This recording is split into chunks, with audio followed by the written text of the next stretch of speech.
අපි අද සාකච්ඡා කරනවා හතර නිපුණතා මට්ටම ව්‍යාපාර සංවිධානවල සංස්ථාපිත සමාගම් ගැන. සංස්ථාපිත සමාගම් තමයි ලෝකයේ සහ ශ්‍රී ලංකාවේ ව්‍යාපාර සංවිධාන අතර ප්‍රබලම හා සංවිධිත ව්‍යාපාර සංවිධාන විශේෂය සංස්ථාපිත සමාගම්. ඒකට හේතුලා තියෙන්නේ මේකේ අයිතිකරුවන්ගෙන් වෙන් වූ අනන්‍යතාවයක්. ඒ කියන්නේ නෛතික පුද්ගලභාවයක් මේ ව්‍යාපාර සංවිධාන වලට හිමි වෙනවා. ඒ කියන්නේ ඊටාම කාර්යක්ෂමතාවෙන් සඵලදායීත්වයෙන් පවත්වාගෙන යන්න පුළුවන් නීති රීති අනපනත් විශේෂ වූ අනපනත් මේකට තියෙනවා. ඒ හින්දා මේකට නව සමාගම් පනතක් හඳුන්වා දීලා තියෙනවා. 2007 අංක 7 දරන සමාගම් පනත ඊට ඉස්සෙල්ලා තිබ්බේ අපිත් ඉගෙන ගත්තේ මේ පනත 1982 අංක 17 දරන සමාගම් පනත. අවුරුදු 25කට පස්සේ ඒක 2007 මැයි 3 වෙනිදා අලුත් සමාගම් පනත හඳුන්වා දුන්නා. 2007 අංක 7 දරන සමාගම් පනත.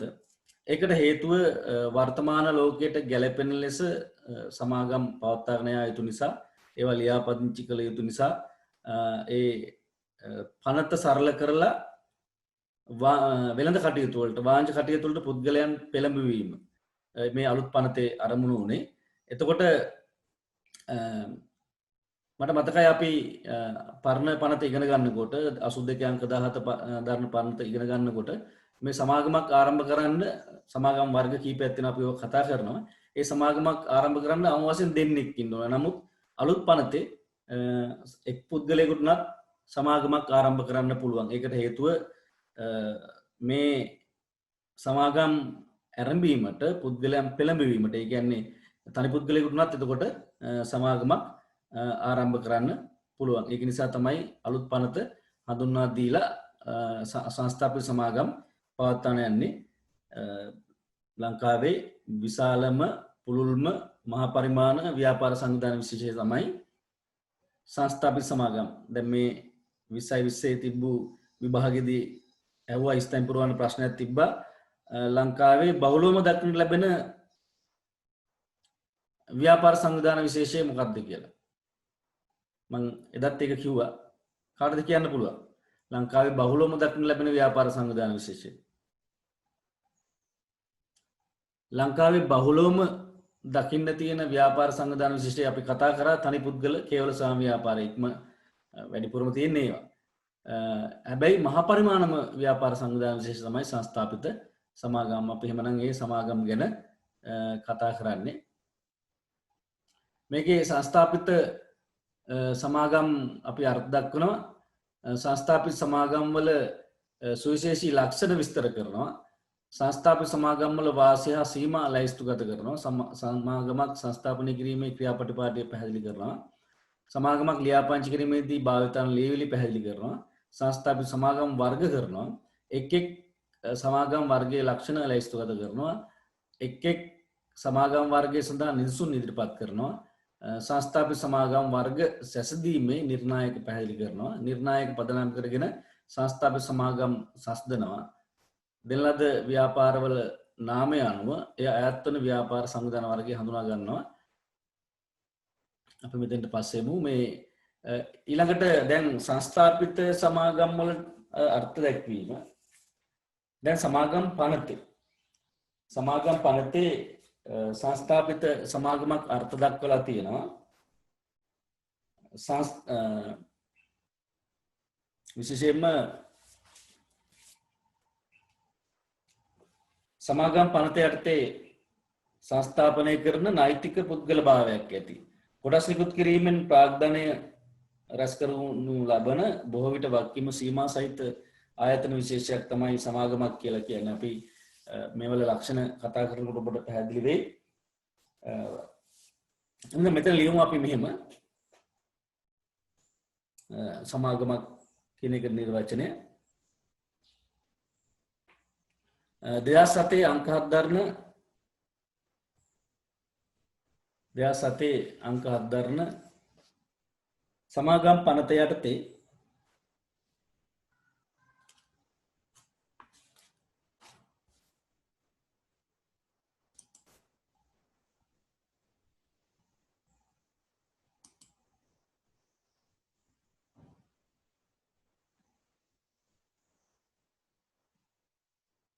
2007 අංක 7 දරන සමාගම් පනත යටතේ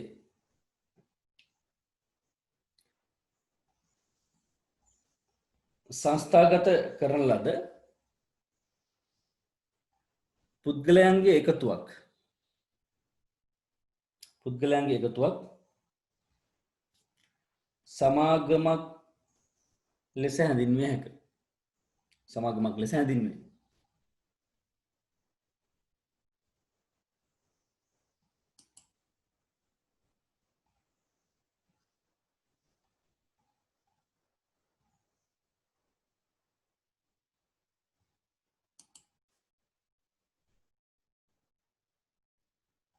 හරි එතකොට මෙහෙමත් ලියන්න තව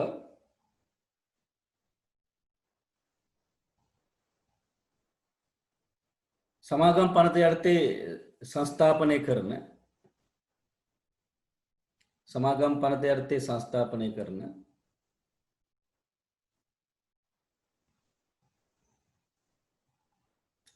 නෛතික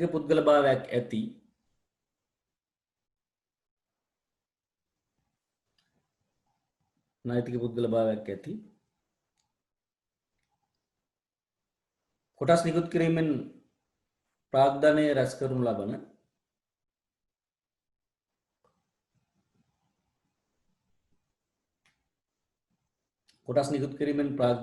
ලබන බොහෝ විට වගකීම සීමා සහිත ආයතන විශේෂයයි.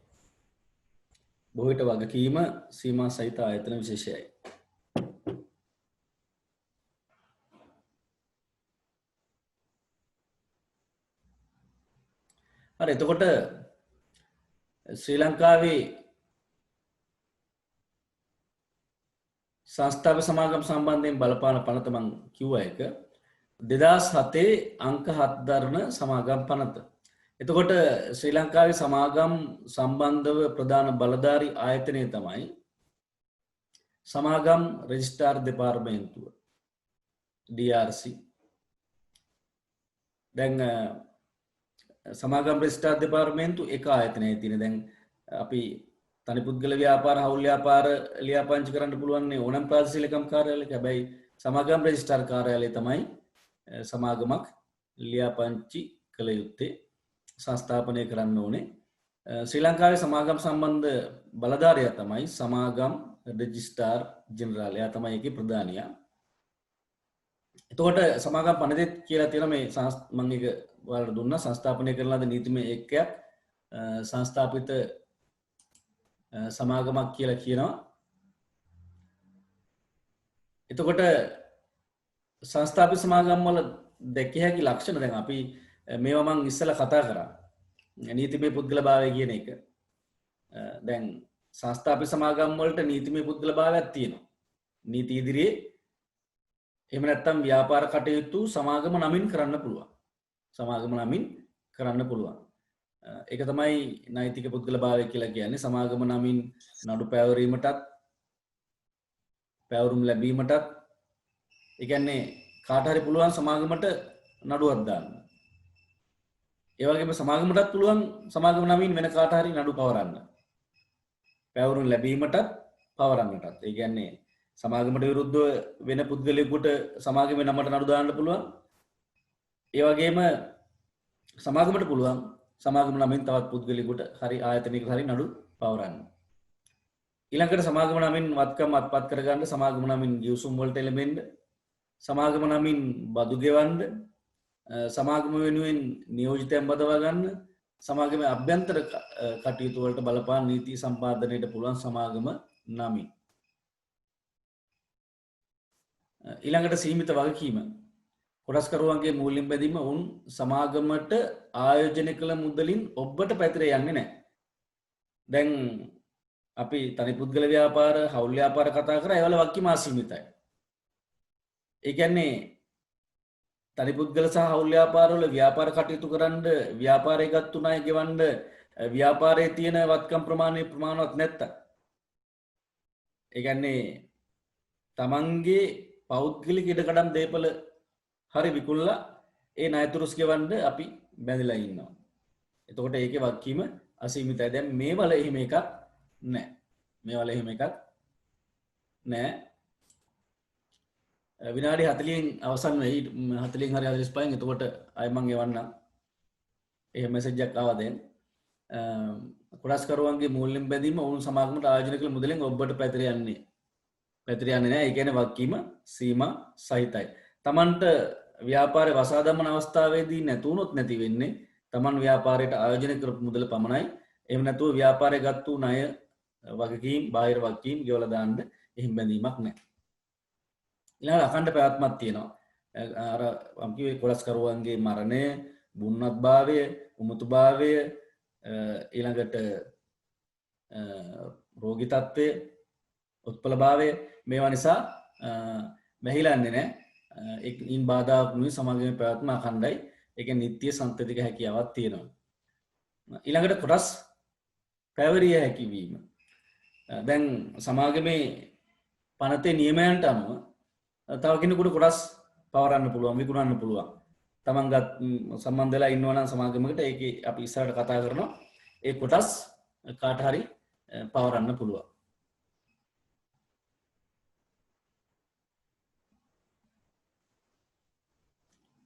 ඊළඟට කළමනාකරණයේ අධ්‍යක්ෂ මණ්ඩලයක් මගින් සිද්ධ වෙන්නේ. ඒ කියන්නේ අයිතිකරුවන්ගේ වෙන්වු දක්ෂ පුද්ගලයෝ කළමනාකරණ කටයුතු සඳහා බඳවා ගන්න පුළුවන්. ඊළඟට සමාගම් පනත යටතේ සංස්ථාපනය කරන ලද ආයතනයක් 2007 අංක 7 දරන සමාගම් පනතට අනුව සංස්ථාපනය කළ යුතුයි.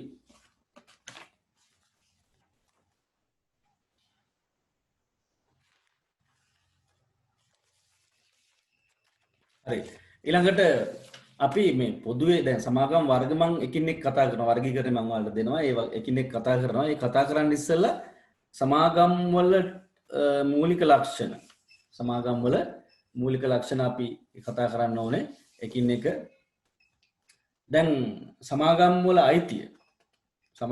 අයිතිය කොටස්කරුවන් සතුයි. දැන් තනි පුද්ගල ව්‍යාපාරයේ අයිතිකරු තනි පුද්ගලයෙක් සතුයි. ඒ කියන්නේ තනි පුද්ගලයෙක් ඉන්නේ. හවුල් ව්‍යාපාරවල හවුල්කරුවෝ ඉන්නේ. හැබැයි මෙතන ඉන්නේ කොටස්කරුවන් සතුයි. එන අයිතිය ලියන්න කොටස්කරුවන් සතුයි. මෙතන ලියන්න කොටස්කරුවන් සතුයි. ඊළඟට ප්‍රාග්ධනය ලියන්න කොටස්කරුවන් විසින් සපයයි. කොටස්කරුවන් විසින් සපයයි. කොටස්කරුවන් විසින් සපයයි.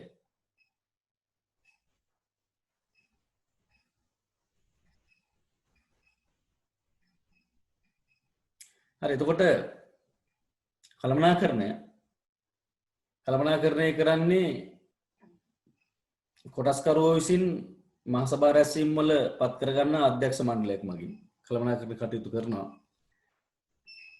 ඒ කියන්නේ මේවල පාලනය අධ්‍යක්ෂ මණ්ඩලයක් මගින් වෙනවා. දැන් අපි සමාගම් වර්ග ගැන වෙන වෙනම කතා කරනවා. එතකොට සිටිය යුතු අවම අධ්‍යක්ෂකවරු ගණන අපි එකින් එක කතා කරනවා.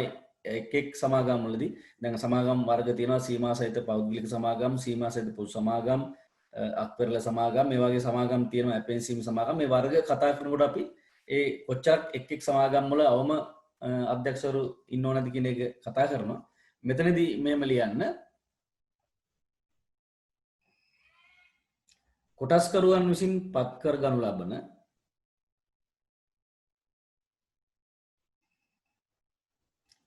අධ්‍යක්ෂ මණ්ඩලයක් මගින් කළමනාකරණය සිදුවේ. කොටස්කරුවන් මගින් පත් කරගන්න අධ්‍යක්ෂක මණ්ඩලයක් මගින් කළමනාකරණය සිදුවේ.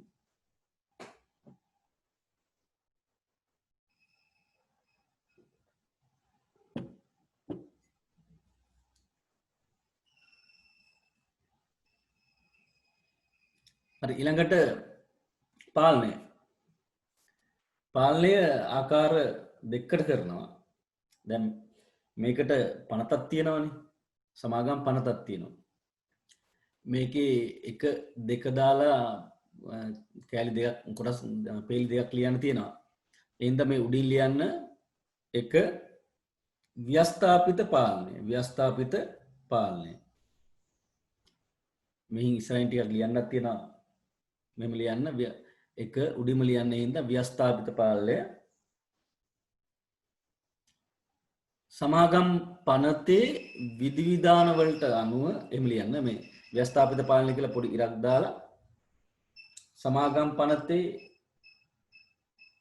විධිවිධාන වලට අනුව කටයුතු කිරීම සමාගම් පනතේ විධිවිධාන වලට අනුව කටයුතු කිරීම නැත්නම් අනුව කියලා ලියුවත් හරි මේ ඉඩ මදිනම් හරි දෙවෙනි එක දැන් ඒ කියන්නේ සමාගම් පනතක් තියෙනවනේ ඒ පනතට අනුව පාලනය කරන්න ඕනේ. ඒ පනතේ තියෙන විධිවිධාන. ඒ අනුව අනිවාර්යයෙන්ම කටයුතු කළ යුතුයි. දෙවෙනි එක තමයි කොටස්කරුවන්ගේ පාලනය. උඩින් ලිව්වා ව්‍යවස්ථාපිත පාලනය මෙතනින් කොටස්කරුවන්ගේ පාලනය.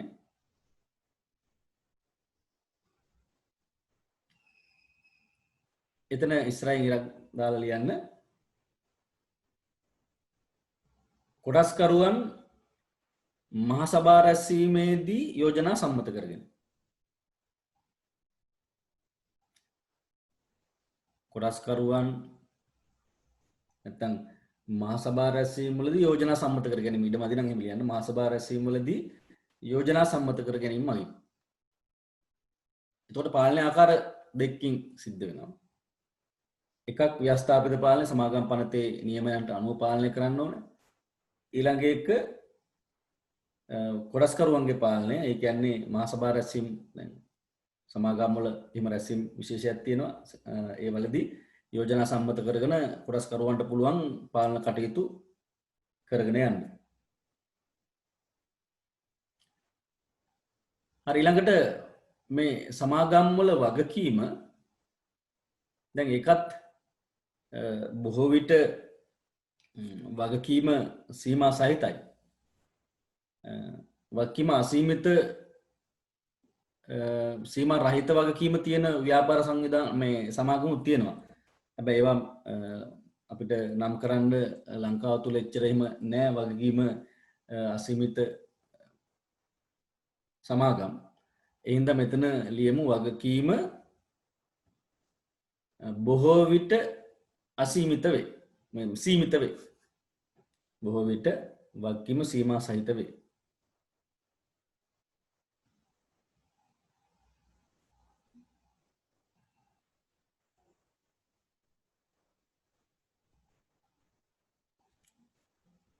බොහෝ විට වගකීම සීමා සහිත වේ. වගකීම සීමා රහිත සමාගම්ද පනතට අනුව ආරම්භ කළ හැක.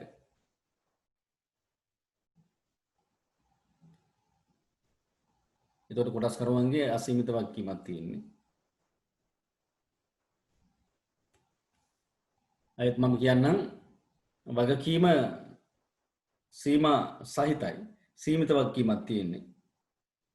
බොහෝ විට නමුත් පනතට අනුව සීමා රහිත වගකීමක් තියෙන සමාගමුත් ආරම්භ කරන්න පුළුවන්. ලංකාවේ එහෙම නම් කරන්න සමාගම් නැත්තරම් මොකද ආරම්භ කළා නෑ එහෙම. ආරම්භ කළා තිබ්බට නම් කරන්න තරම් තවම නෑ ඒවා අක්‍රියව තියෙන්නේ. එහෙනම් අපි මේකේ වැරදි දාන්නේ වගකීම සීමා සහිතයි කියලා තිබ්බට. ඊළඟට නීතිමය පුද්ගල භාවයක් ඇත. සමාගම නමින් කටයුතු කරන්න පුළුවන්. මෙතන ලියන්න නීතිමය පුද්ගල භාවයක් ඇත. ඉස්රායිල් සමාගම නමින් කටයුතු කළ හැක.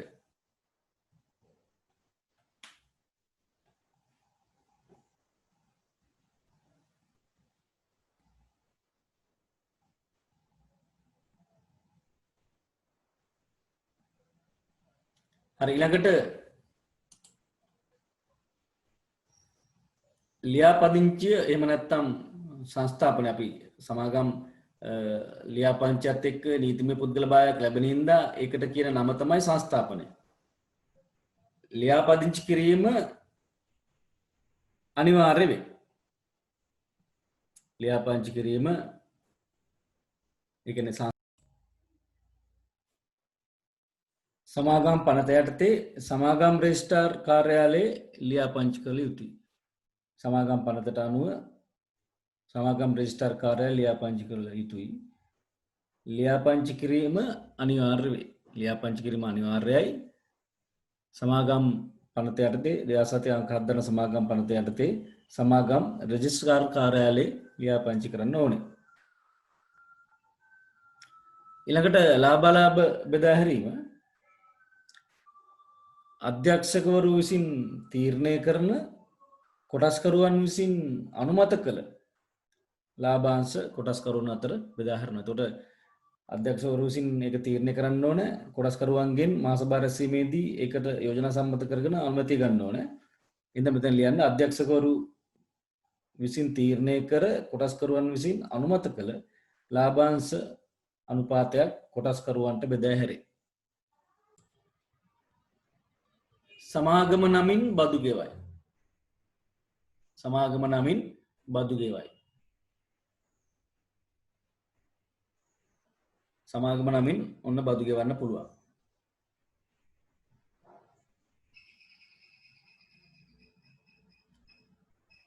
මේකේ පැවැත්ම අඛණ්ඩයි. අඛණ්ඩ පැවැත්මක් තියෙනවා. මරණය, උමුතුභාවය, උත්පලභාවය, බුන්නත්භාවය මේවා නිසා වැහිලා යන්නේ නැහැ. එක්කෙනෙක් අයින් වුණා කියලා ගැටලුවක් නැහැ. ව්‍යාපාරේ තියෙනවා. ගිණුම් තැබීම හා විගණනය අනිවාර්ය වේ. එතකොට ගිණුම් තැබීමයි විගණනයයි අනිවාර්ය වේ. සුසුකම් ඉස්සරහින් ලියන්න සුසුකම්ලත් විගණකවරුන්ගේ සුසුකම්ලත් විගණකවරුන් මගින් විගණනය කළ යුතුයි. අවශ්‍යම් ලියාගත්ත මත තියාගන්න නැත්තම්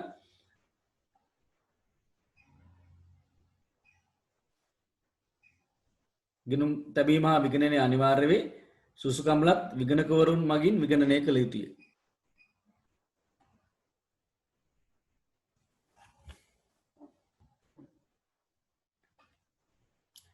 ඊළඟට ආදායම් බදු ගෙවීම අන්න පුද්ගලයෝ මේ කියන්නේ මේකේ කොටස්කරුවෝ තමන්ගේ ලබන ආදායම් මත ඔවුන් විසින් ගෙවන්න ඕනේ. එතකොට මේකේ අර බදු ගෙවන්නේ සමාගම නමින් බදු ගෙවනවා. ඒක ප්‍රශ්නයක් නැහැ.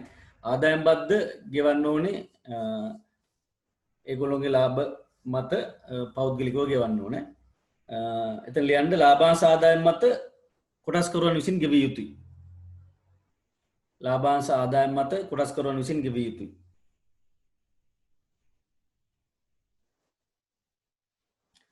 ලාභාංශ ආදායම් මත කොටස්කරුවන් විසින් ගෙවිය යුතුයි.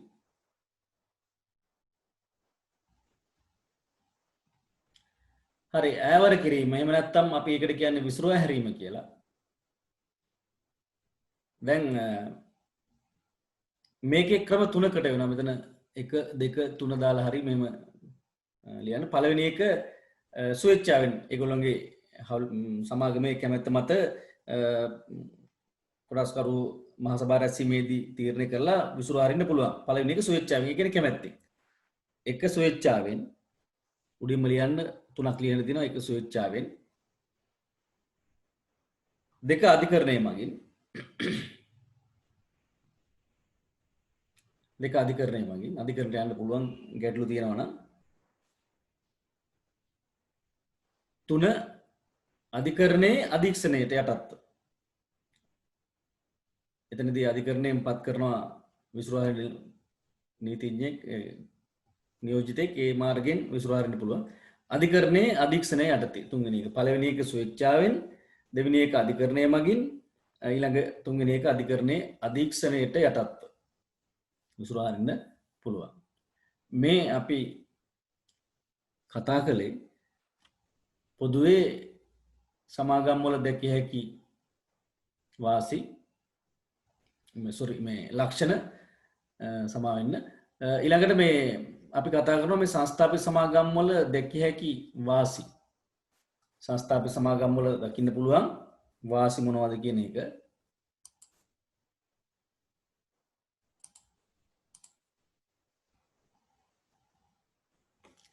හරි එතකොට දැන් ඔබට ලියා ගන්නත් පහසුයි. පළවෙනි එක තමයි විශාල ප්‍රාග්ධනයක් රැස් කරගත හැකි වීම. දැන් මේකේ කොටස් නිකුත් කරන්න පුළුවන් මහ ජනතාවට.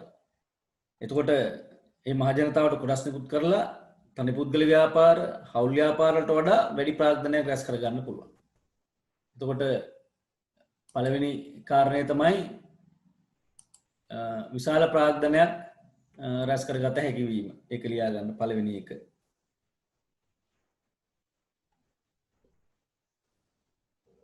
දෙවෙනි එක මහා පරිමාණ ව්‍යාපාර ආරම්භ කරන්න පුළුවන්. දැන් මේවල මහ ජනතාව සම්බන්ධ කරගන්න පුළුවන් කොටස් කරුවන් විදිහට එහෙම සම්බන්ධ කරගෙන විශාල පරිමාණයේ ලංකාවේ තියෙන මහා පරිමාණ ව්‍යාපාර සංවිධාන විශේෂයෙන් මම කිව්වේ මහා පරිමාණ ව්‍යාපාරය ආරම්භ කරන්න පුළුවන්. ඒ ලියන්න දෙවෙනි එක මහා පරිමාණ ව්‍යාපාර ආරම්භ කළ හැකි වීම. තුන්වෙනි එක දක්ෂ කළමනාකරුවන් බඳවාගෙන ව්‍යාපාර කටයුතු කරගෙන යා හැකි වීම. දක්ෂ කළමනාකරුවන් බඳවාගෙන ව්‍යාපාර කටයුතු කරගෙන යා හැකි වීම. එතකොට මේකට කළමනාකරුවන් බඳවා ගන්න පුළුවන් බාහිර. එතකොට කොටස්කරුවෝ විදියට ඇවිල්ලා මහසභා රැස්වීමේදී අධ්‍යක්ෂ මණ්ඩලයට පවා මේ කළමනාකරණ කටයුතු වලට පුද්ගලයන්ට සම්බන්ධ වෙන්න පුළුවන්, යන්න පුළුවන්. එතකොට හොඳ දක්ෂ පළපුරුද්දක් ව්‍යාපාරික දැනුමක් තියෙන අය මේකට සම්බන්ධ කරගන්න පුළුවන්. දක්ෂ කළමනාකරුවන් බඳවාගෙන ව්‍යාපාර කටයුතු කරගෙන යා හැකි වීම. ඊළඟට කොටස්කරුවන්ගේ වගකීම සීමා සහිත වීම. නිසා ආයෝජකයන් ආකර්ෂණය කරගත හැකි වීම. තුන්වෙනි එක කොටස්කරුවන්ගේ වගකීම සීමා සහිත වීම නිසා ආයෝජකයන් ආකර්ෂණය කරගත හැකි වීම. එතකොට මොකද තමන්ගේ යුදොත් මුදල විතරයි නැති වෙන්නේ. තමන්ගේ ඉඩකඩම් දේපල විකුණන්න ඕනේ නැහැ. ඒක නිසා ආයෝජකයෝ ආකර්ෂණය වෙනවා. ඒක ලියා ගන්න කොටස්කරුවන්ගේ වගකීම සීමා සහිත වීම නිසා ආයෝජකයන් ආකර්ෂණය කරගත හැකි වීම.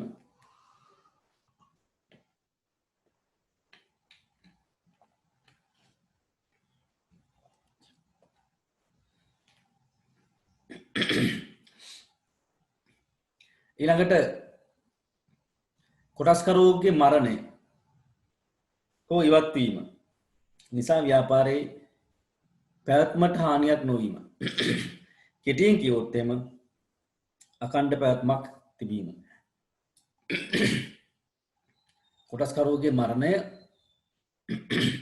හෝ ඉවත් වීම ව්‍යාපාරයේ පැවැත්මට හානියක් නොවීම. ඒ කියන්නේ අඛණ්ඩ පැවැත්මක් තිබීම මේකේ වාසියක්. ඉහළ මට්ටමක මානව සම්පත් ඒකරාශී කර ගන්න පුළුවන්. ඉහළ මට්ටමක මානව සම්පත් ඒකරාශී කර ගන්න පුළුවන්.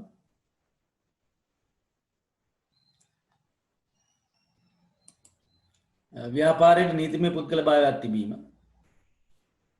එතකොට නීති ඉදිරියේ පුද්ගලයෙක් වශයෙන් පෙනී සිටින්න පුළුවන් පෞද්ගලික නම් වලින් යන්න අවශ්‍ය නැහැ. එතකොට මේවා තමයි නෛතික පුද්ගලභාවයක් පැවතීම, අඛණ්ඩ පැවැත්මක් තිබීම, වගකීම සීමිත වීම, දක්ෂ කළමනාකරුවන් බඳවා ගන්න පුළුවන්, විශාල ප්‍රාග්ධනයක් රැස් කර ගන්න පුළුවන්. මේවා තමයි තියෙන වාසි. මේවා ලියා ගන්න.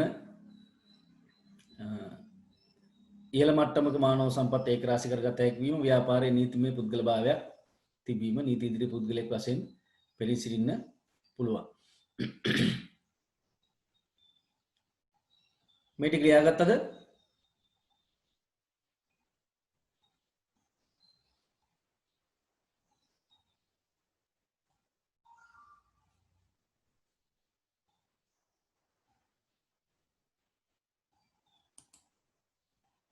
හරි. ඊළඟට සංස්ථාපිත සමාගම් වල දකින්න තියෙන අවාසිය එහෙම නැත්නම් අපි සීමා කියලා කියන්නේ. සංස්ථාපිත සමාගම් වල දකින්න තියෙන සීමාවන්.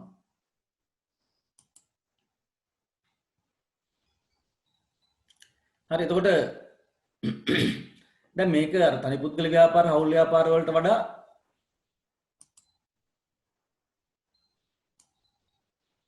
මේ ව්‍යාපාර ආරම්භ කරන්න මේ ව්‍යාපාරට බලපාන නීති රීති වැඩි. පනතක් අනුව ඒ පනතේ නියමයන්ට අනුව තමයි මේක ආරම්භ කළ යුත්තේ. එතකොට නීතිමය බලපෑම් වැඩි. ඒක සීමාවක් එහෙම නැත්නම් අවශ්‍යයි. නීතිමය බලපෑම් දැඩිවීම. ඊළඟට ආරම්භ කිරීමට සංකීර්ණ ක්‍රියාදාමයක්. දෙවෙනි එක ලියා ගන්න ආරම්භ කිරීමට සංකීර්ණ ක්‍රියාදාමයක් අනුගමනය කළ යුතු වීම හා ඒ සඳහා පිරිවැයක් දැරිය යුතු වීම. ඒ කියන්නේ සංකීර්ණ ක්‍රියාදාමයක් තියෙන සමාගම් පනතට අනුව ඒ පනතේ නියමයන්ට අනුව තමයි මේක කරන්න ඕන.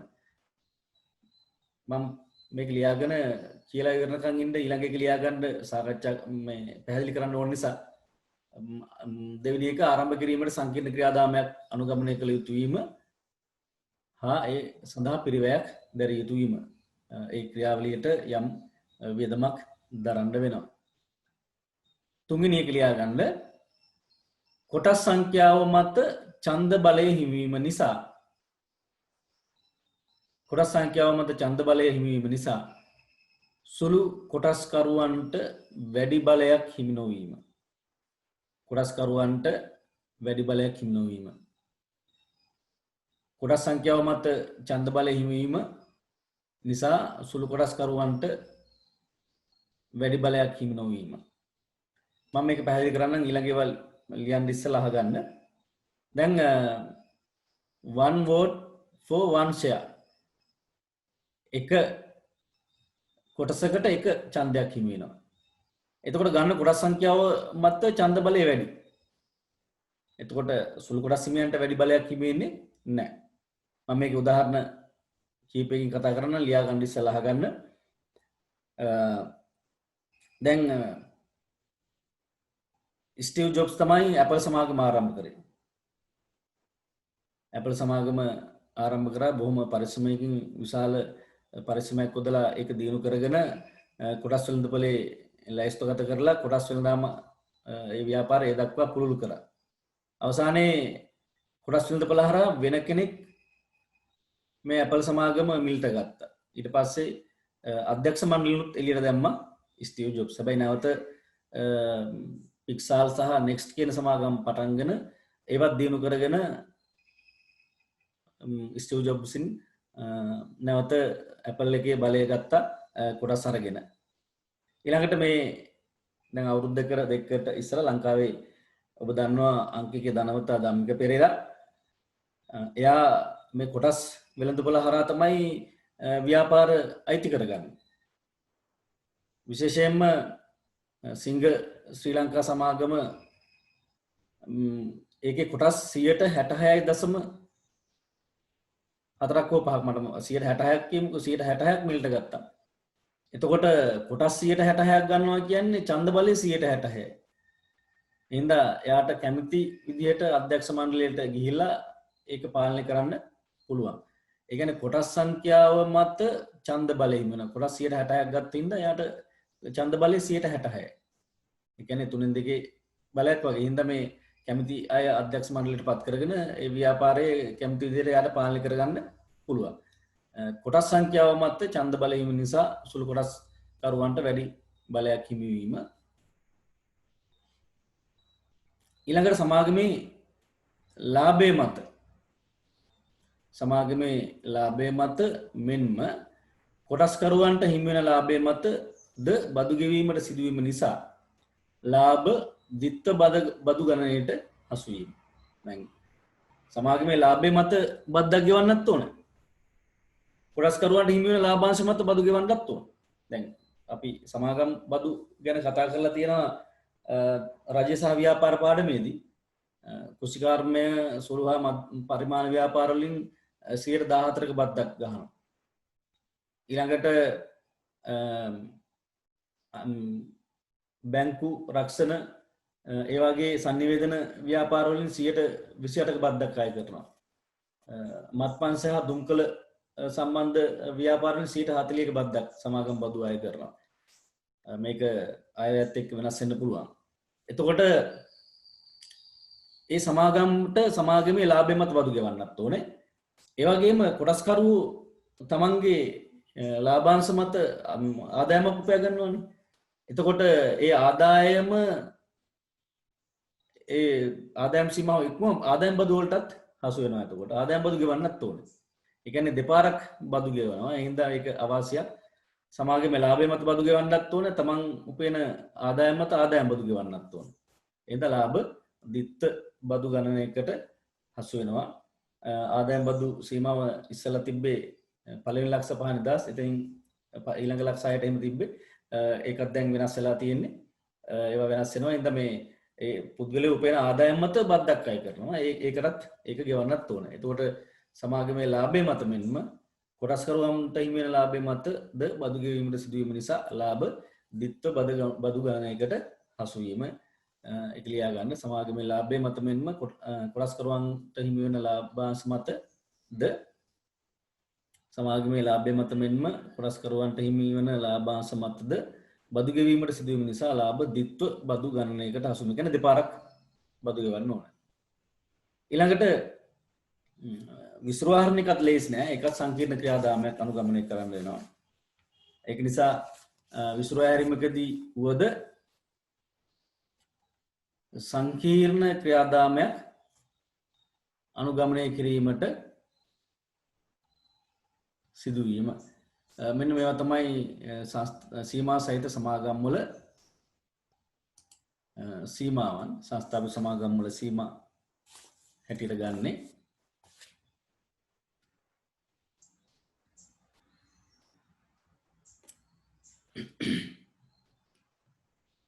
හරි ඊළඟට සමාගමක් සංස්ථාපනය කිරීම. ඒ කියන්නේ සමාගමක් ලියාපදිංචි කිරීම.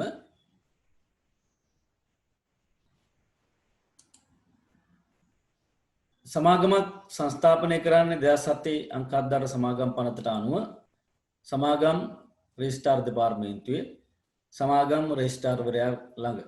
එතකොට සමාගමක් සංස්ථාපනය කරන්න මෙන්න මේ ක්‍රියාදාමය අනුගමනය කරන්න ඕනේ. පළවෙනි එක තමයි සමාගමේ නාමය ලියාපදිංචි කිරීම. එතකොට මේ සමාගමේ යෝජිත නාමය දැන්ට පාත්නා සමාගමක නාමයට අනුරූප නොවන හෝ ඒ කියන්නේ සමාන නොවන ළඟින් යන්නත් බෑ සමාන වෙන්නත් බෑ. ඒක තීරණය කරන්නේ සමාගම් රෙජිස්ට්‍රාර් කාර්යාලය. තීරණ වූ පසු මෙන්න මේ ලියවිලි ටික ඉදිරිපත් කරන්න ඕනේ. ඉස්සලම කරන්නේ සමාගමේ නාමය ලියාපදිංචි කරනවා. ඊළඟට සමාගමේ යෝජිත නාමය දැන්ට පවත්නා සමාගමක නාමයට අනුරූප නොවන හෝ සමාන නොවන බවට තීරණය වූ පසු පහත ලියවිලි ලියාපදිංචි සඳහා ඉදිරිපත් කරන්න ඕනේ.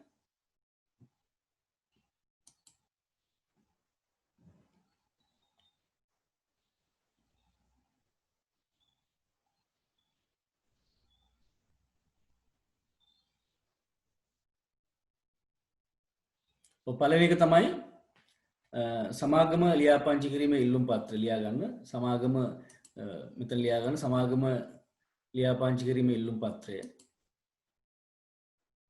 සමාගම ලියාපදිංචි කිරීමේ ඉල්ලුම් පත්‍රය.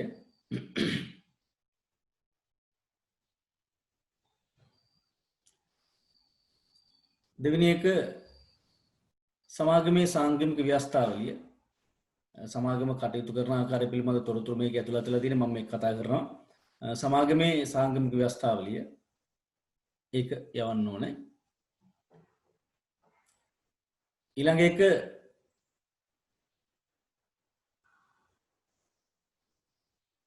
සමාගමේ අධ්‍යක්ෂකවරයෙකු ලෙස ක්‍රියා කිරීමට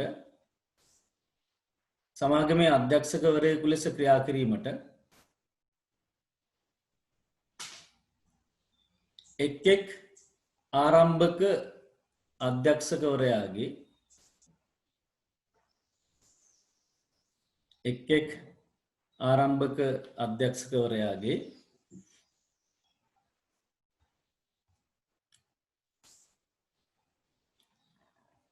සමාගමේ අධ්‍යක්ෂකවරයෙකු ලෙස ක්‍රියා කිරීමට එක් ආරම්භක අධ්‍යක්ෂකවරයාගේ කැමැත්ත දැක්වෙන ප්‍රකාශය. කැමැත්ත දැක්වෙන ප්‍රකාශය. කැමැත්ත දැක්වෙන ප්‍රකාශය සමාගම අධ්‍යක්ෂකවරු ලෙස ක්‍රියා කිරීමට එක් එක් ආරම්භක අධ්‍යක්ෂකවරයාගේ කැමැත්ත දැක්වෙන ප්‍රකාශය.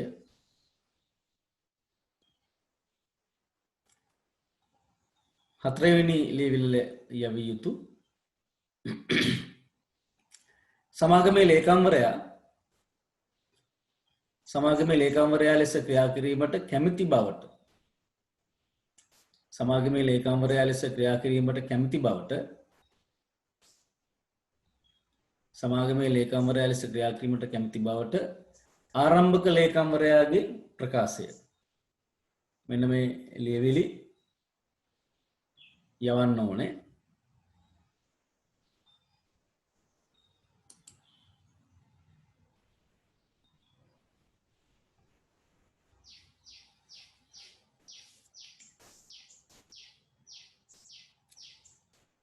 එතකොට මේ ලියවිලි අදාළ ලියවිලි නිවැරදි බවට තහවුරු වූ පසු නියමිත ගාස්තු ගෙවීමෙන් පසු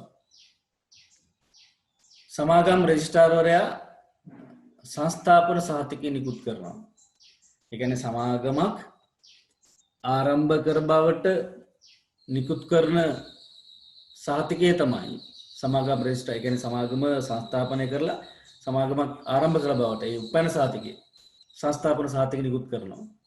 සංස්ථාපන සහතිකය නිකුත් කිරීමෙන් පසු වැඩ කරන දින 30ක් ඇතුළත සමාගමේ නම අංකය ලියාපදිංචි ලිපිනය ඇතුළත්ව සංස්ථා කළ බවට සඳහන් දැන්වීමක් රජයේ ගැසට් පත්‍රය සහ පුවත්පත්වල සිංහල දෙමළ ඉංග්‍රීසි භාෂාවලින් පළ කරනවා. එතකොට මම මෙතන මේ සංස්ථාපන සහතිකය නැත්නම් සංස්ථාගත කිරීමේ සහතිකය ගැන විස්තරයක් දාලා තියෙනවා.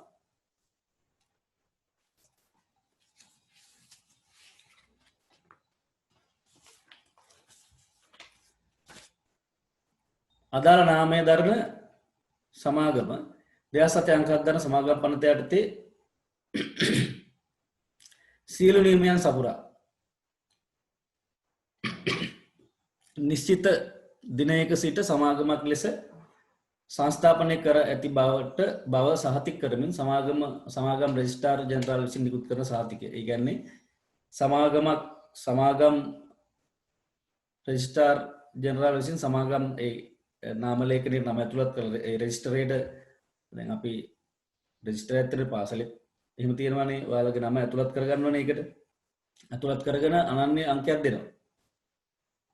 ඇතුළත් වීමේ අංකය දීලා ඔබ පාසලට ඇතුළත් කර බවට ගන්න. ඒ වගේ එකක් තමයි මේ දරත් කරන්නේ. අදාළ නාමයේ දරන සමාගම සියලු නියමයන් සම්පූර්ණ කරලා නිශ්චිත දිනක සිට සමාගම් සංස්ථාපනය කරලා ඒ බව සහතික කිරීම සමාගම් රෙජිස්ට්‍රාර් ජෙනරාල් විසින් නිකුත් කරන සහතිකය. ඒ කියන්නේ සමාගම් නාම ලේඛනයේට නම ඇතුළත් කරලා ඒ නිකුත් කරන සහතිකයට තමයි අපි සංස්ථාපන සහතිකය කියලා කියන්නේ. සමාගමේ නාම ලේඛනයේ නම සමාගම් රෙජිස්ට්‍රේට නම ඇතුළත් කරනවා. ඒකට සම්මුති සහතිකය සංස්ථාපන සහතිකය කියලාත් කියනවා. ඒකේ ඇතුළත් වෙන තොරතුරු 2007 අංක 7 දර සමාගම් පනතට අනුව සංස්ථාගත කිරීමේ සහතිකයේ අඩංගුවන තොරතුරු සමාගමේ නම සහ අංකය සමාගමේ නම මේ වෙන සමාගම් වලට නෑ නමක් අංකයක් දෙනවා මේක පරම අංකයක් වෙන කාටවත් නෑ වෙන සමාගමකට නෑ මේ අංකය සමාගමේ නම සහ අංකය සමාගම සංස්ථා කරන ලද දිනය සමාගම සීමා සහිත සමාගමක්ද සීමා රහිත සමාගමක්ද නැත්නම් අපෙන් සීමා සමාගමක් සමාගම වර්ග ගැන අපි කතා කරනවා සමාගම පෞද්ගලික සමාගමක්ද සමාගම අක්කර සමාගමක්ද මේවා ගැන අපි ඉදිරියේදී කතා කරනවා. එතකොට ඊළඟට සමාගම් ව්‍යවස්ථාවලිය. සමාගම් ව්‍යවස්ථාව අපි අර සමාගමක් ලියාපදිංචි ඒ කියන්නේ සංස්ථාපනය කරන්න යවන්න ඕනේ ප්‍රධාන සහතිකයක් තමයි සාංගමික ව්‍යවස්ථාවලිය කියලා කියන්නේ. එතකොට සාංගමික ව්‍යවස්ථාවලිය කියලා කියන්නේ සමාගමේ හා එහි කොටස්කරුන් අතර තියෙන සම්බන්ධතාවය. ඒ සමාගමේ අභ්‍යන්තර පරිපාලන කටයුතු ඒ තොරතුරු දැක්වෙන ප්‍රධාන ලියවිල්ල තමයි සාංගමික ව්‍යවස්ථාවලිය කියලා කියන්නේ. මෙහෙම ලියන්න මෙතන සමාගම හා එහි කොටස්කරුවන් අතර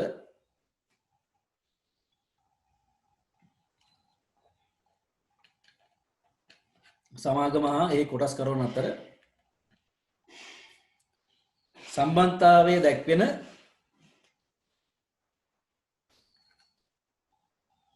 සම්බන්ධතාවය දැක්වෙන ප්‍රධාන ලියවිල්ලයි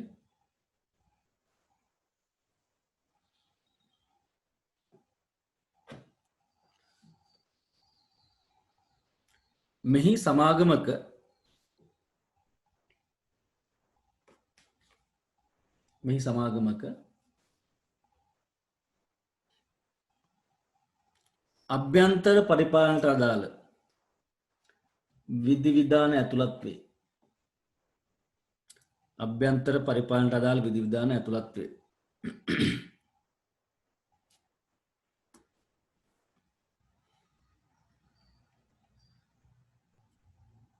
මෙහි සමාගමක අභ්‍යන්තර පරිපාලනයට අදාළ විධිවිධාන ඇතුළත් වේ.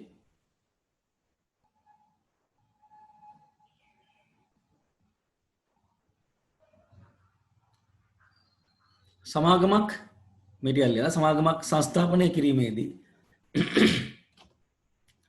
සමාගමක් සංස්ථාපනය කිරීමේදී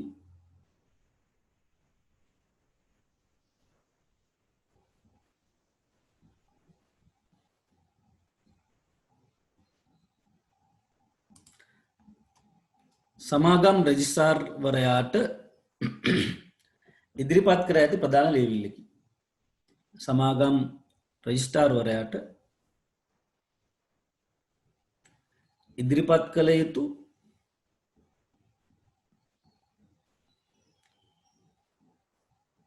ප්‍රධාන ලියවිල්ලක් වේ.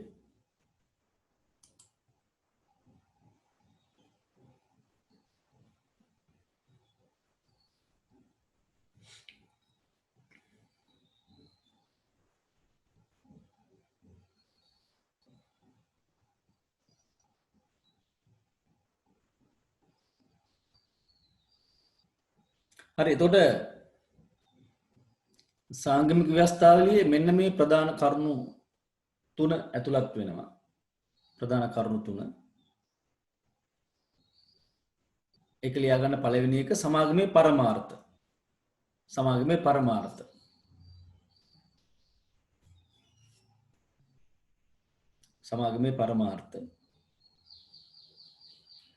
දෙවෙනි එක සමාගමේ කොටස් හිමියන්ගේ අයිතිවාසිකම්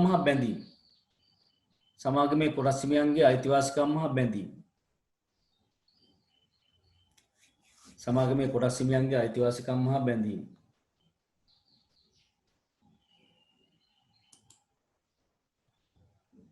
තුන්වෙනි එක සමාගම් කළමනාකරණය හා පරිපාලනමය සම්බන්ධ කරුණු.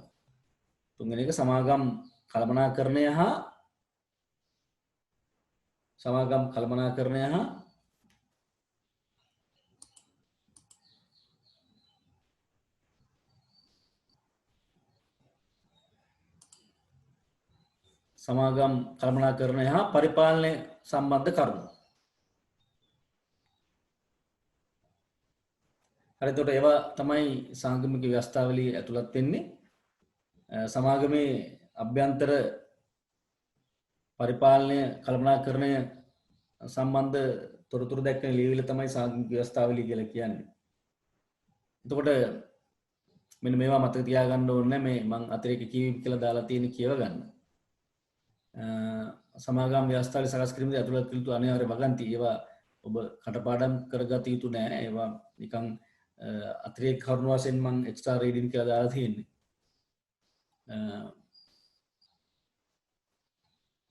සමාගම් ව්‍යවස්ථාවලියේ ඇතුළත් වෙන කරුණු ටික ඊළඟට සමාගම සඳහා නමක් යොදනකොට සැලකිල්ලක් දක්වන්න ඕන කාරණා මේවා මම ඉස්සරහින් කතා කරනවා. සමාගමේ නම සම්බන්ධ පවතින සීමාකම් සමාගමේ නම සහ අංකය භාවිත කිරීම මේක ටිකක් වැදගත්. සීමාසය සමාගමක් සංස්ථාගත කිරීමෙන් පසු සමාගම් රෙජිස්ට්‍රාර්වරයා අදාළ සමාගමට අංකයක් දෙනු ලැබේ. මෙම අංකය හා සමාගමේ නම අනිවාර්යයෙන්ම පාස්දාන ලියවිලි ඇතුළත් කරන්න ඕනේ. සමාගමේ සියලු ව්‍යාපාරික ලිපිවල, සමාගමේ සියලු දැන්වීම් වල හා වෙනත් නිල ප්‍රකාශනවල, සමාගමේ මුද්‍රාව තුල ඇතුළත් කරන්න ඕනේ නම සහ අංකය. සමාගම වෙනුවෙන් අත්සන් කරන ලද විධිමත් විනිමය බිල්පත්, පොරොන්දු නෝට්ටු, පිරිසන් කිරීමේ චෙක්පත් මාදෙන් භාවිත කරන්න සහ මුදල්ලා බහඬ ඇනුම් වල, සමාගමේ සියලු ඉන්වොයිසි බලපත්‍රවල, අදුපත්වල, ණයවර ලිපිවල, සමාගමේ නෛතික මැදීමක් ඇති කරන සමාගම නිකුත් කරන හෝ අත්සන් කරන වෙනත් ලේඛනවල ඇතුළත් කරන්න ඕන. සෑම සමාගමක් විසින්ම නම සමාගමේ අංකය ලියාපදිංචි කළ කාර්යාලයේ පැහැදිලි ලෙස, ඒ කියන්නේ සමාගමේ ඔෆිස් එකක් තියෙනවනේ, ඒ ඔෆිස් එකේ පැහැදිලි ලෙස ප්‍රදර්ශනය කිරීමට වග බලා ගන්න ඕනේ. දැන් අපි මෙතන ඉඳලා කතා කරන්නේ සමාගම් වර්ග ගැන. එතනදී සමාගම් වර්ග පිළිබඳ ගැලීම් සටහනක් තියෙනවා.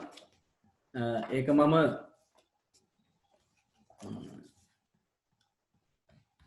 මේ 20 පිටුව පෙරලා ගන්න.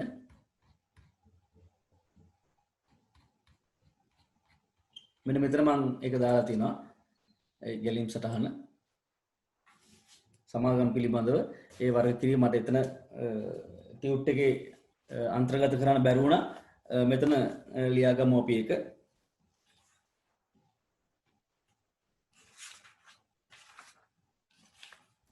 සංස්ථාපිත සමාගම්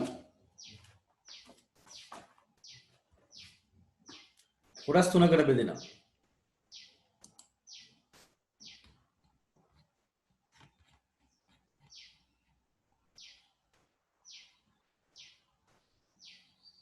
සංස්ථාපිත සමාගම් කොටස් තුනකට බෙදෙනවා.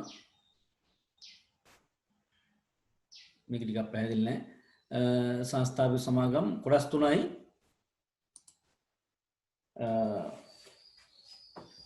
මෙතන පළවෙනි එකේ ලියන්න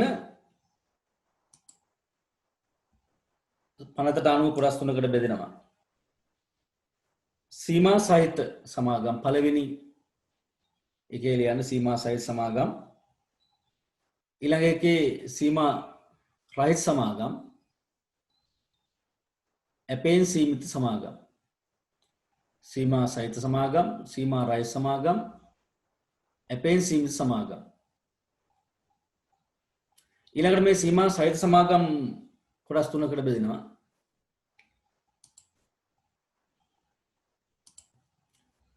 සීමිත පෞද්ගලික සමාගම්, සීමිත පොදු සමාගම්,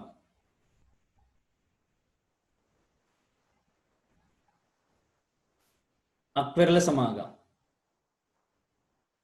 අක්වෙරළ සමාගම්.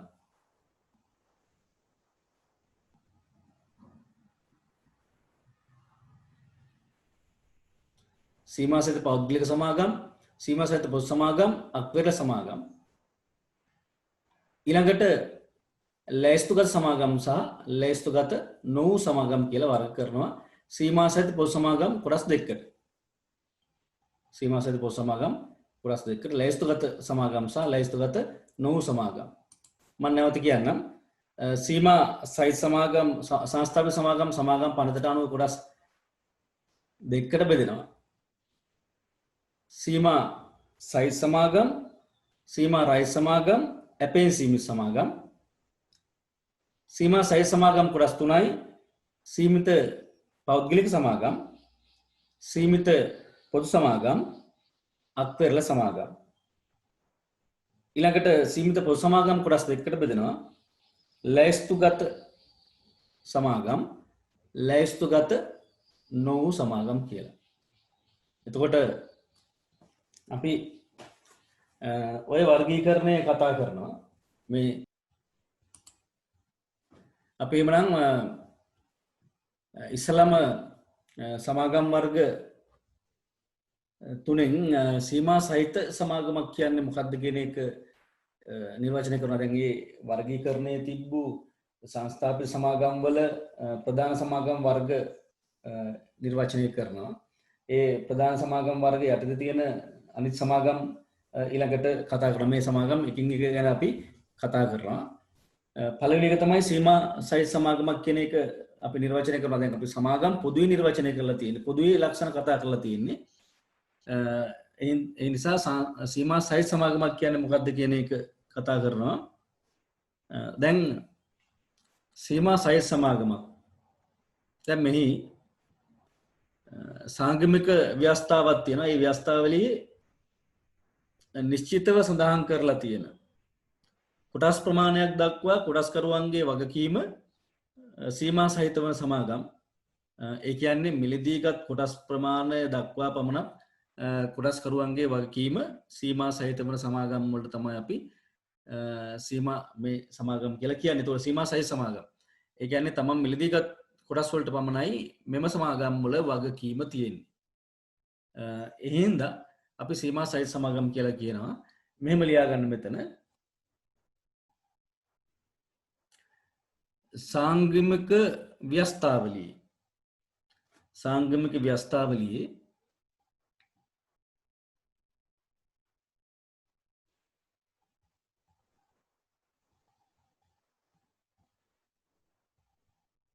නිශ්චිතව සඳහන් කොට ඇති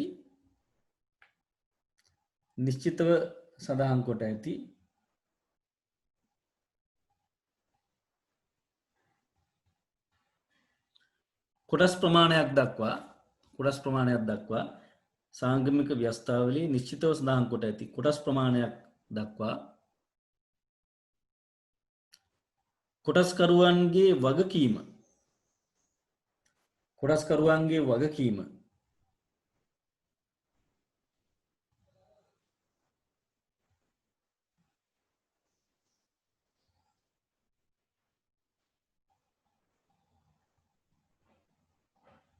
සීමා සහිත වන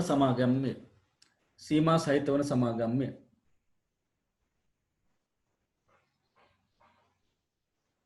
එනම්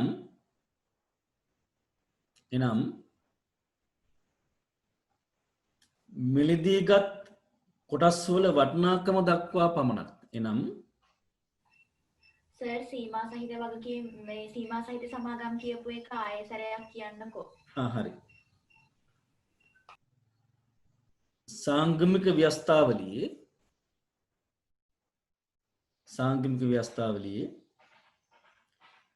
නිශ්චිතව සඳහන් කොට ඇති කොටස් ප්‍රමාණයක් දක්වා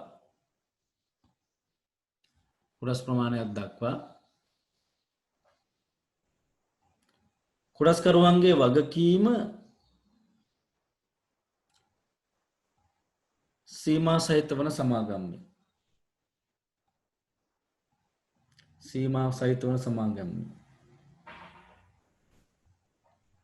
එනම් මිලදීගත් කොටස්වල වටිනාකම දක්වා පමණක්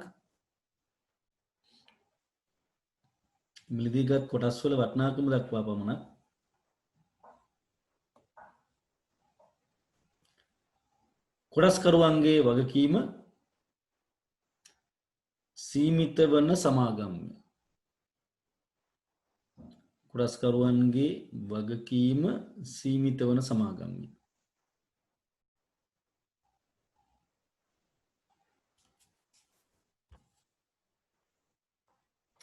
හරි. එතකොට සීමා සහිත සමාගම් තුනක් තියෙනවා.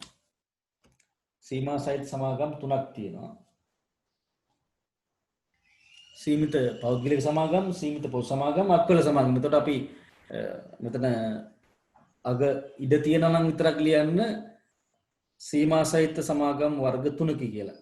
නැත්තම් මෙම සමාගම් වර්ග 3කි. ඉඩ තියෙනවා විතරක් නැත්තම් කමන්නේ. ඒ සමාගම් වර්ග 3 තමයි දැන් අපි පිළිවෙලට කතා කරන්නේ. සීමා සහිත පෞද්ගලික සමාගම්.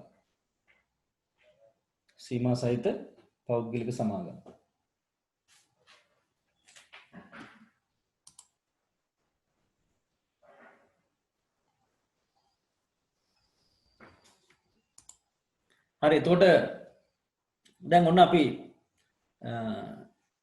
එක සීමා සහිත සමාගම් වර්ග වලින් පළවෙනි එක කතා කරනවා සීමා සහිත පෞද්ගලික සමාගම් ගැන. දැන් මෙතනදී මේ සමාගම් කියලා කියන්නේ කොටස් හෝ වෙනත් සුරුකුම්පත් අපි නායකර කියලා කියනවා. මේවා මේ කොටස් නිකුත් කරන්න පුළුවන් නායකර නිකුත් කරන්න පුළුවන්. ඒවා මේ ප්‍රසිද්ධ හැබැයි මේ පෞද්ගලික සමාගම් වල යම් සීමාවක් තියෙනවා. කොටස් සහ නායකර ප්‍රසිද්ධියේ නිකුත් කරන්න බෑ මහ ජනතාවට. ඒ වගේම ප්‍රසිද්ධියේ කොටස් පවරන්නත් බෑ. මේ සමාගම් වල අවමය කොටස්කරුවන් සංඛ්‍යාව එක්කෙනෙක් ඉන්න ඕන උපරිමයේ 50යි. අවමය එක්කෙනයි උපරිමයේ 50යි. එතකොට මේ අනිත් සමාගම් වල වෙනස් වන ලක්ෂණ කීපයක් මම මේ කියන්නේ. අවමය එක්කෙනයි උපරිමයේ 50යි. කොටස්කරුවන් සංඛ්‍යාව. අධ්‍යක්ෂකවරුත් අවම වශයෙන් එක්කෙනෙක් ඉන්න ඕන. එතකොට එවැනි සමාගම් වල තමයි අපි සීමා සහිත පෞද්ගලික සමාගම් කියලා කියන්නේ. දැන් මෙතන එකත් 50 අතර සංඛ්‍යාවක් ඉන්නවනේ මේකේ. එතකොට මේ ඉන්න අය තමයි මේකට ප්‍රාග්ධන යොදවන්න ඕන. ඒගොල්ලෝ ප්‍රාග්ධන යොදවලා මේ සමාගම් පවත්වාගෙන යන්න ඕන සීමා සහිත පෞද්ගලික සමාගම්. මම තව පැහැදිලි කරන්නම් අපි නිර්වචනය මෙහෙම ලියාගමු.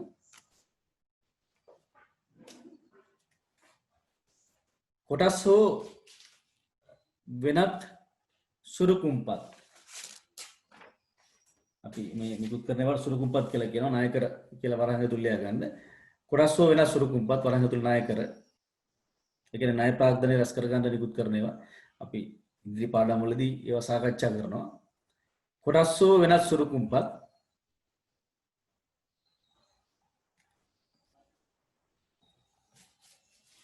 ප්‍රසිද්ධියේ නිකුත් කිරීමට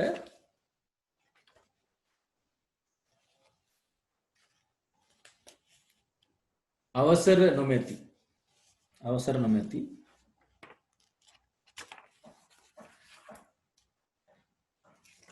නොමැති අවම කොටස්කරුවන් සංඛ්‍යාව එකක් හා අවම කොටස්කරුවන් සංඛ්‍යාව එකක් හා උපරිම සංඛ්‍යාව 50ක් වන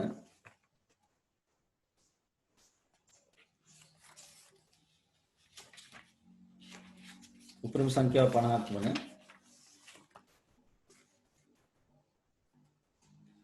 සමාගම්ය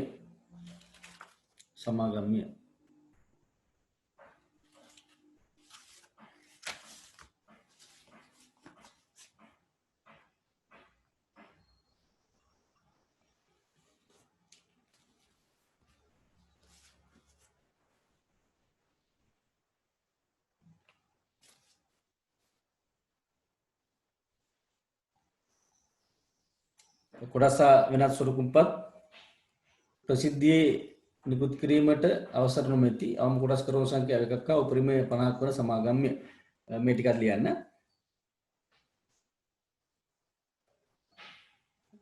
පෞද්ගලික යන පදයෙන් අදහස් වන්නේ එතෙන්ට ලියන්න පෞද්ගලික යන පදයෙන් අදහස් වන්නේ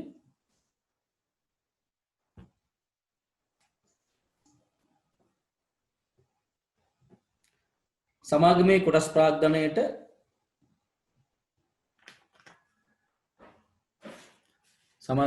ප්‍රාග්ධනයට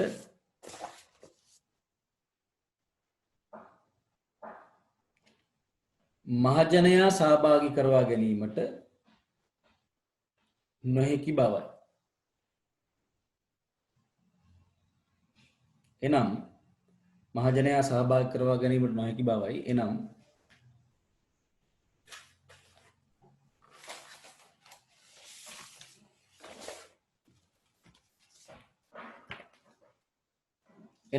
ප්‍රසිද්ධියේ කොටස් නිකුත් කිරීමට හා ප්‍රසිද්ධියේ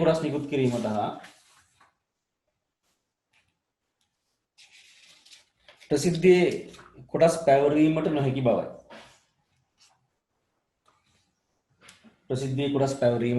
නොහැකි බවයි.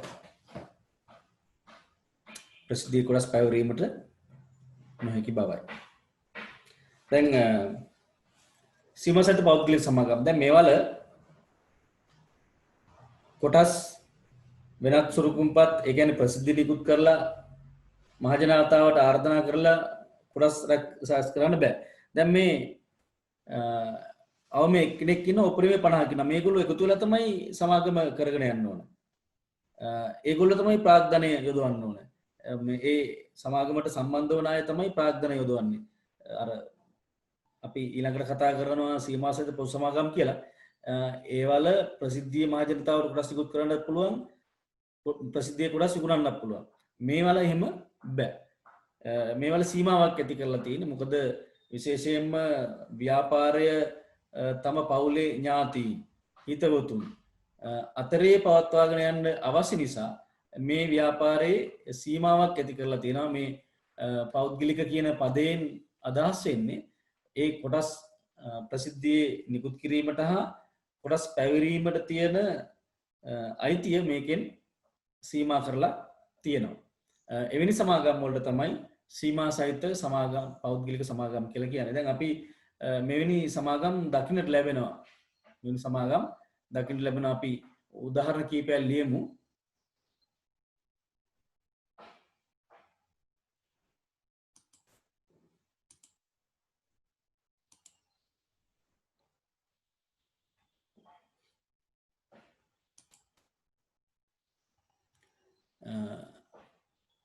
මම මේකේ දාලා තියෙනවා මෙතන. හරි මේ තියෙන්නේ උදාහරණ සීමා සහිත ලියා ගන්න පළවෙනි කර අපි හිතන්නේ සීමා සහිත අරලිය පෞද්ගලික සමාගම. මෙහෙම අපිට මේකේ නාමය දාන්න පුළුවන්. සීමා සහිත පළවෙනි ලියා ගන්න සීමා සහිත අරලිය පෞද්ගලික සමාගම. වරහන් ඇතුලේ පෞද්ගලික කියන පදේ යොදන්නේ.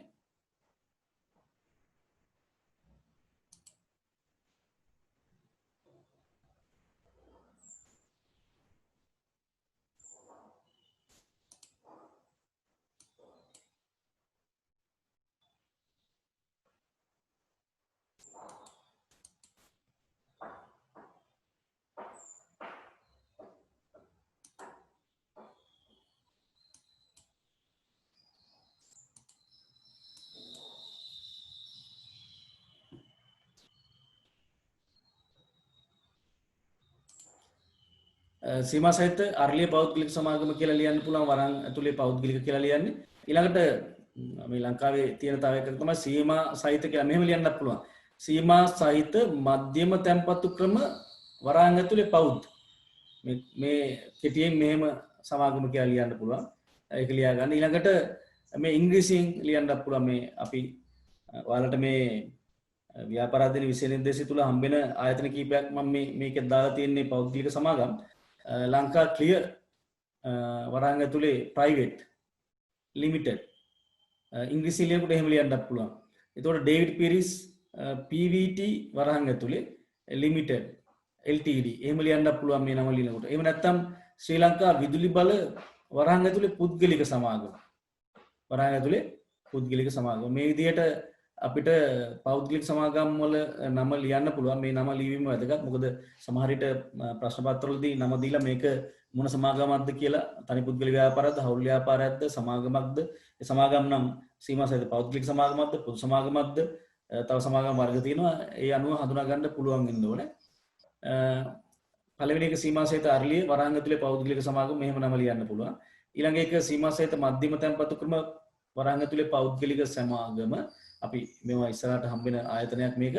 ලංකා ක්ලියර් කියන්නේත් අපිට හම්බෙනවා මුදල් හා බැංකු පාලමේදී චෙක්පත් නිෂ්කාශන කටයුතු කරන ආයතනයක්.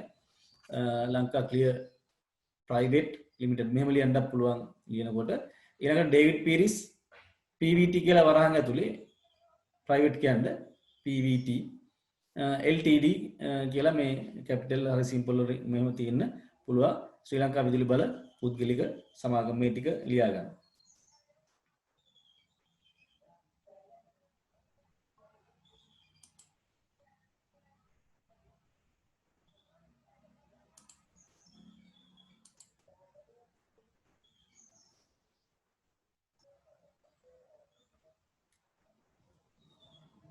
හරි ඊළඟට අපි බලමු මේ සීමා සහිත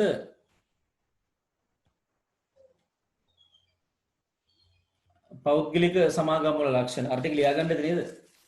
මම නැවත ඕනනම් දාන්නම්. නැත්නම් නැවත කියන්නම්.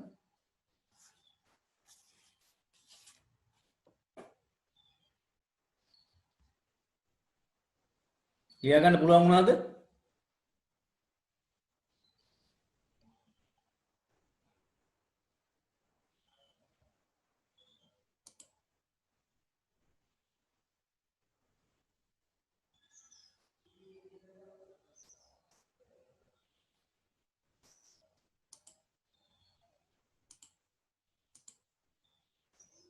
සීමා සහිත අර්ලිය වරාංග ඇතුලේ පෞද්ගලික සමාගම සීමා සහිත මධ්‍යම තැන්පතුකම වරාංග ඇතුලේ පෞද් සමාගම ලංකා ක්ලියර් වරාංග ඇතුලේ ප්‍රයිවට් ලිමිටඩ් ඩේවිඩ් පිරිස් ප්‍රයිවට් ලිමිටඩ් මෙහෙම ලියන්න පුළුවන් ශ්‍රී ලංකා විදුලි බල වරාංග ඇතුලේ පුද්ගලික සමාගම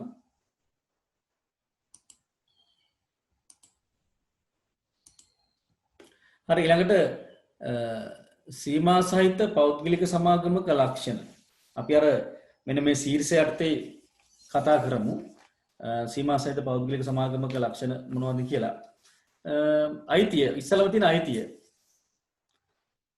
අයිතිය කොටස්කරුවන් සතුයි දැන් අයිතිය කොටස්කරුවන්නේ අවම එකයි උපරිමය 50යි එහෙම ලියන්නේ අයිතිය කොටස්කරුවන් සතුයි අවම එක්කෙනයි උපරිමය 50යි අවම එක්කෙනයි උපරිමය 50යි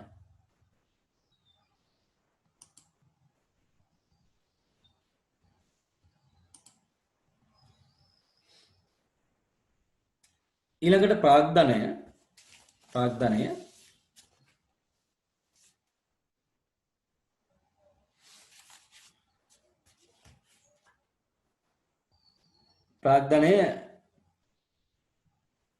කොටස් නිකුත් කිරීමෙන් ප්‍රාග්ධනය සපයා ගනී මෙතන ලියන්න උඩින්ම ලියන්න කොටස් නිකුත් කිරීමෙන් ප්‍රාග්ධනය සපයා ගනී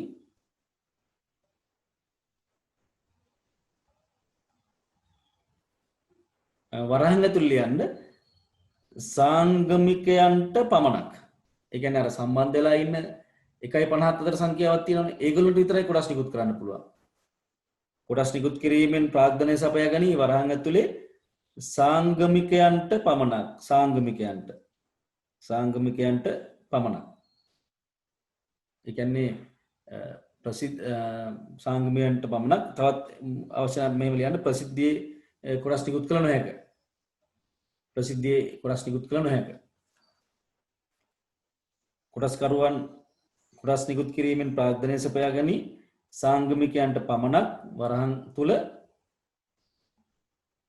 ප්‍රසිද්ධියේ කොටස් නිකුත් කළ නොහැක නැත්නම් ප්‍රසිද්ධියේ කොටස් නිකුත් කිරීමට තහනම් ඒ ටික එතන ලියවෙන්න ඕනේ right ඊළඟට කළමනාකරණය කොටස්කරුවන් විසින් පත් කරගන්න අධ්‍යක්ෂ මණ්ඩලයක් මගින් කොටස්කරුවන් මේ උඩින්ම ලියුවොත් හොඳයි ලියන්න තියෙනින්ද කොටස්කරුවන් විසින් පත් කරගනු ලබන අධ්‍යක්ෂ මණ්ඩලයක් මගින් සිදුවේ අවම අධ්‍යක්ෂකවරු ගන්න එක්කෙනෙක්වත් ඉන්න ඕන. අවම අධ්‍යක්ෂකවරු ගණන එකයි. අවමෙන් එක්කෙනෙක්වත් ඉන්න ඕන. ඊට වැඩි සංඛ්‍යාවක් ඉන්න පුළුවන්. අවමෙන් එක්කෙනෙක් ඉන්න ඕන. අවම අධ්‍යක්ෂකවරු ගන්න එකයි. එහෙම ලියන්න මෙතන. අවම වශයෙන් එක අධ්‍යක්ෂකවරයෙක් ඉන්න ඕන. හරි පාලනය ගැන මම සංස්ථාපිත සමාගම් ගැන පොදුවේ කතා කරනකොට මම කිව්වා පාලනය මේකෙත් ආකාර දෙකකට නා ඒකම තමයි ව්‍යවස්ථාපිත පාලනයයි කොටස්කරුවන්ගේ පාලනයයි. ඒවා මම පැහැදිලි කරා ව්‍යවස්ථාපිත පාලනය 1 2 කොටස්කරුවන්ගේ පාලනය මෙතන පැහැදිලි කරන්න ඕන ව්‍යවස්ථාපිත පාලනය කියලා කියන්නේ ඒ සමාගම් පනතට අනුව පෞද්ගලික සමාගම් කොහොමද පවත්වාගෙන යන්නේ කියලා ඒකේ විධිවිධාන තියෙනවා. ඒ අනුව පාලනය කරන්න ඕනේ. ඊළඟට කොටස්කරුවන්ට පුළුවන් මාස ඒ රැස්වීම් වලදී යෝජනා සම්මත කරගෙන පාලන කටයුතු මෙහෙවන්න පුළුවන්. එතකොට පාලනය ආකාර දෙකයි. ව්‍යවස්ථාපිත පාලනය, කොටස්කරුවන්ගේ පාලනය.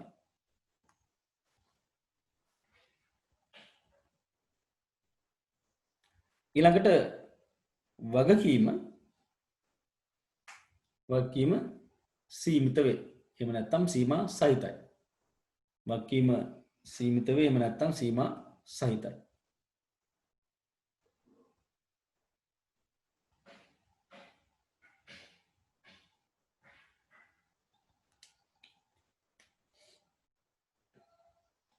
සීමිත වේ, සීමා සහිතයි.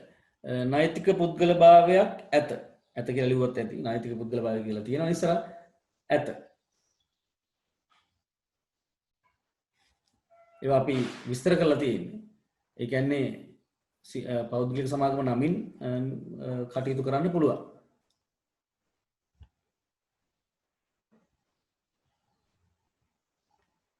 ඊළඟට ලියාපදිංචිය 2007 අංක 7 දරන සමාගම් පනතට අනුව සමාගම් රෙජිස්ට්‍රාර් කාර්යාලය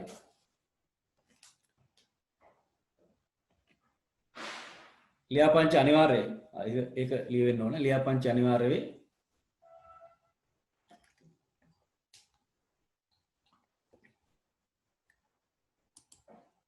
දෙයාසතේ අංක 7 දරන සමාගම් පනතට අනුව සමාගම් රෙජිස්ට්‍රාර් කාර්යාලය ලියාපදිංචි අනිවාර්යයි.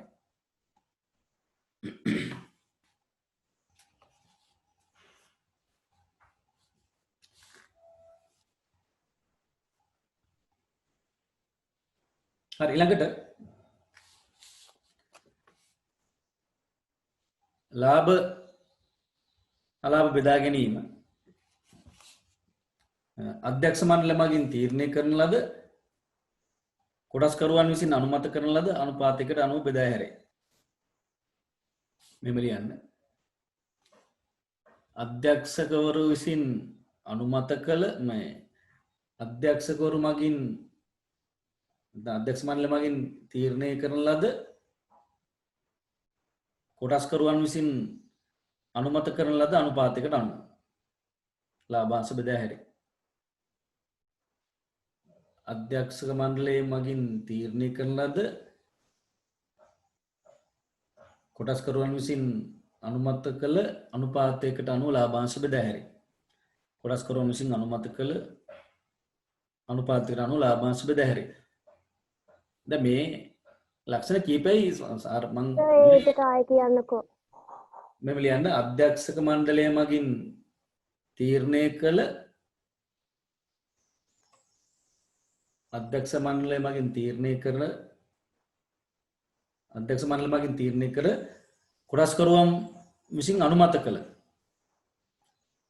කොටස්කරුවන් විසින් අනුමත කළ අනුපාතයකට අනුව ලාභාංශ බෙදා හැරේ. ලාභාංශ බෙදා හැරේ.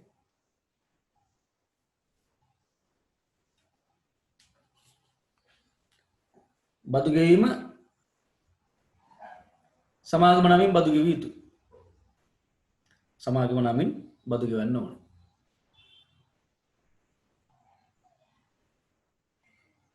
සමාගම නමින් බදු ගෙවිය යුතුයි.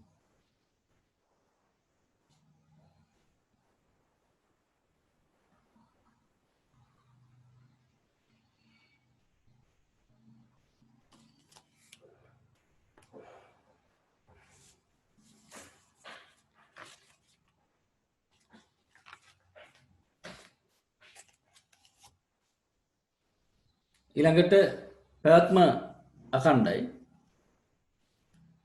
පැවැත්ම අඛණ්ඩ වේ. ගිණුම් තැබීම හා විගණනය අනිවාර්යයි. අනිවාර්ය වේ. මේවා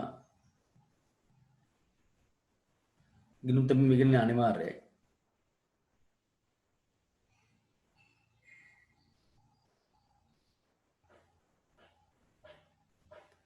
ආදායම් බදු ගෙවීම කොටස්කරුවන් උපයන ලාභාංශ අනුපාතය ලාභාංශය මත ඔවුන් විසින් ගෙවිය යුතුයි. කොටස්කරුවන් උපයන ලාභාංශ මත ඔවුන් විසින් ගෙවිය යුතුයි.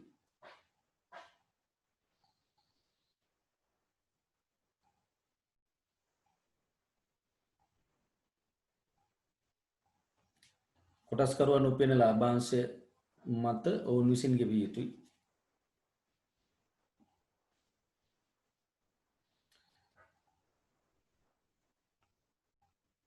ඊළඟට විසුරු හැරීම එහෙම නැත්නම් ඇවර කිරීම අර ක්‍රම තුනටමයි. ස්වේච්ඡාවෙන්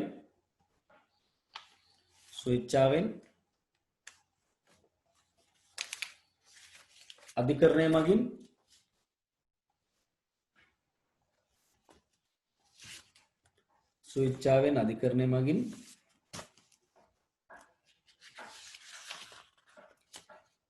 අධිකරණය අධීක්ෂණය යටතේ තුන්වෙනි එක අධිකරණය අධීක්ෂණය යටතේ කැමැත්තෙන් විසුරු හරින්න පුළුවන් අධිකරණයට ගිහිලා විසුරු හරින්න පුළුවන් අධිකරණයේ අධීක්ෂණය යටතේ විසුරු හරින්න පුළුවන්.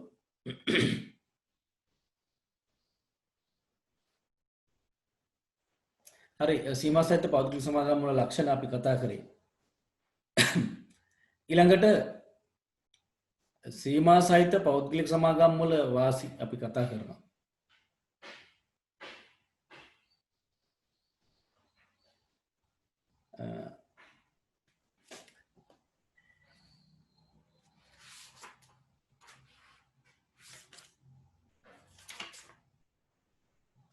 දැන් සමාගමේ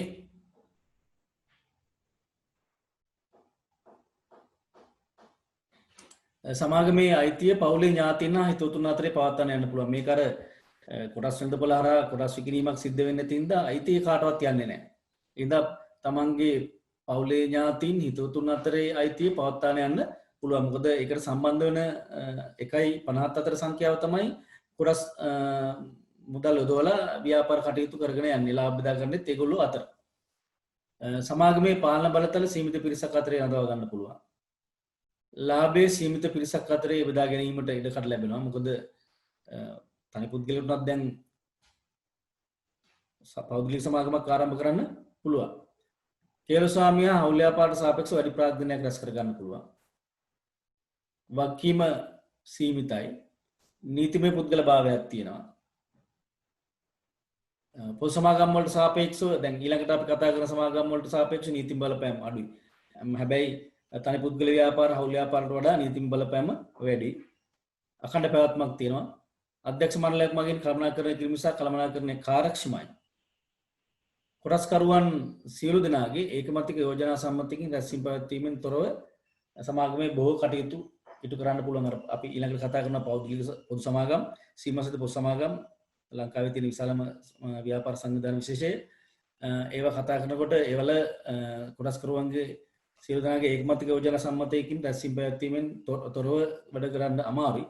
ඒ නිසා මේකේ ටිකක් එහෙම කරන්න පුළුවන්. රැස්වීම පැවැත්වීමෙන් තොරව සමාගමේ බොහෝ කටයුතු කරන්න පුළුවන්. ඊළඟට ණය ගෙවීමේ හැකියාව පිළිබඳ පරීක්ෂණකින් තොරව කොටස් හිමියන් වෙත ලාභාංශ ගෙවන්න පුළුවන්. ඒ කියන්නේ පෞද්ගලික සමාගමේ ණය ගෙවන්න පුළුවන්ද නැද්ද කියලා ඒ කරුණු සලකා බලන්න ඕනේ. පනතේ කියලා තියෙනවා ණය ගෙවීමේ හැකියාව පිළිබඳ පරීක්ෂණකින් තොරව ලාභ බෙදලා දෙන්න කියලා. ඊළඟට මෙහි තියෙන අවාසි උපරිම සමාජික සංඛ්‍යාව 50කට සීමා වෙනවා. ඒ කියන්නේ මේක පුළුල් නෑ. ඒක අවාසියක්. ප්‍රසිද්ධියේ කොටස් නිකුත් කරන්න බෑ.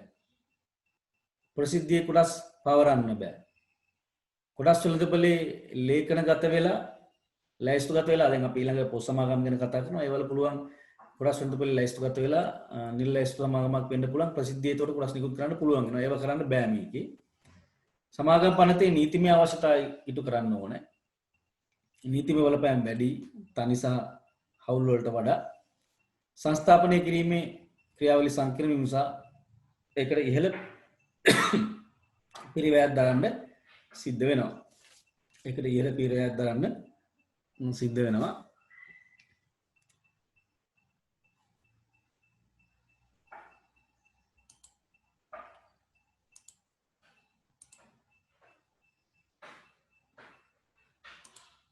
හරි එහෙනම් අදට මම අවසන් කරනවා. ආයෙත් දවසක අපි සීමා සහිත පොදු සමාගම් ගැන කතා කරමු.